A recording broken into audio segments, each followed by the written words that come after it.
Magandang araw mga me! For today's mini vlog ay samahan nyo akong i-renovate ang aking lamesa na pinagpapatungan ko ng microwave at yung aking maliit na Christmas tree.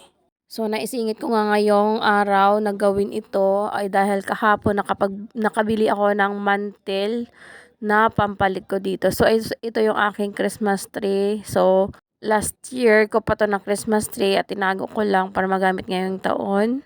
Maliit lang siya, simple lang siya mga pero talaga namang katuwa kahit papano ay may Christmas tree kami dito sa bahay. Tapos ko na palang ilagay itong aking mantel at binili ko na rin mga microwave at pinatong ko na rin ang aking Christmas tree at binili ko mga balls kasi kinalat ni Polly. So ayan. Kakabit lang ako. Kakaunti lang yan para lang naman may maliit na decor kami dito sa bahay. Kasi tuwa si Polly pag binubuksan ko yan sa gabi.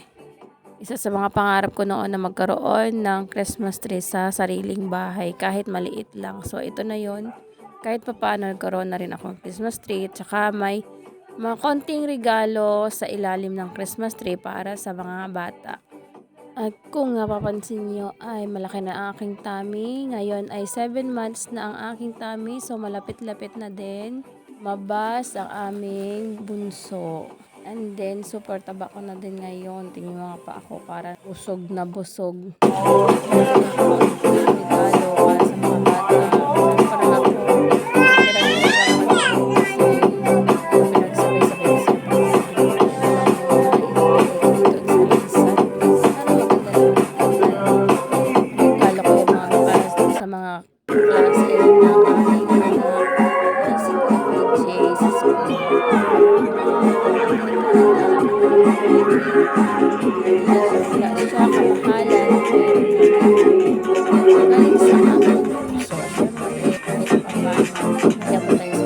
So hanggang dito lang muna mga me. Maraming salamat sa mga nanonood. Please subscribe po ang aking channel. God bless sa ating lahat. Bye!